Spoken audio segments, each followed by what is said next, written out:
ഞാൻ എൻ്റെ മോനെ കൊണ്ട് ഡയറ്റ് എടുപ്പിച്ച സമയത്ത് ഒരുപാട് പേര് എന്നോട് കമന്റ്സിലൂടെ ആണെങ്കിലും മെസ്സേജസിലൂടെ ആണെങ്കിലും നമ്മൾ ഓരോ ഫംഗ്ഷനൊക്കെ പോകുമ്പോഴേക്കും നമുക്ക് വേണ്ടപ്പെട്ടവരാണെങ്കിലും ഒക്കെ ഒരുപാട് എന്തിനാ ഒറ്റനെ കൊണ്ട് ഡയറ്റ് എടുപ്പിക്കുന്നത്, അതിന്റെ ആവശ്യം ഉണ്ടാ, അവൻ അത്രയ്ക്ക് വരണം. പക്ഷെ അവന് വണ്ണം ഉണ്ടായിരുന്നു അല്ലേ, വാങ്ങിയോ ദേ.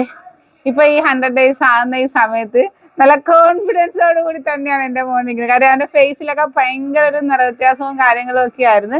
ഇന്ന് ഈ ഒരു നിലയിൽ എനിക്ക് അവനെ ആ ഒരു ഡയറ്റിലൂടെ തന്നെ എത്തിക്കാൻ പറ്റി. പിന്നെ ഒരു കാര്യം എന്ന് പറഞ്ഞാൽ എനിക്ക് ഭയങ്കര സന്തോഷമുള്ള ഒരു കാര്യമുണ്ട്. എൻ്റെ മോന്റെ ഡയറ്റ് കണ്ടിട്ട് ഒരുപാട് കൊച്ചുങ്ങളെ കൊണ്ട് ഡയറ്റ് എടുപ്പിച്ച മാതാപിതാക്കളും ഉണ്ട്. എനിക്ക് ഒരുപാട് പേഴ്സണൽ റിക്വസ്റ്റും മെസ്സേജസും വരാറുണ്ടായിരുന്നു. അപ്പൊ ഈ ഒരു വർഷം, ഞാനിപ്പോ ഒരു വർഷമായിട്ടാ കണ്ടിന്യൂസ് ഡയറ്റ്. അപ്പം 10, 35, 40 കിലോയ്ക്ക് അടുത്താണ് ഞാൻ കുറച്ചിരിക്കുന്നത്. ആ ഒരു ട്രെയിനിങ് തന്നെ എൻ്റെ മോനിക്കും കൊടുക്കാൻ അവൻ ഐഡിയൽ വെയിറ്റിൽ എത്താറായി. അതാണ് എൻ്റെ ഏറ്റവും വലിയ സന്തോഷം. ഈ 100 ദിവസം എടുക്കുമ്പോഴത്തേക്കും അവനെ എനിക്ക് ഐഡിയൽ വെയിറ്റിൽ എത്തിക്കാൻ സാധിച്ചു. അപ്പൊ നമ്മുടെ സ്മൂത്തി കുടിച്ചുകൊണ്ട് തന്നെയാണ് എൻ്റെ മോൻ പോയിക്കൊണ്ടിരുന്നത്. നിങ്ങൾക്ക്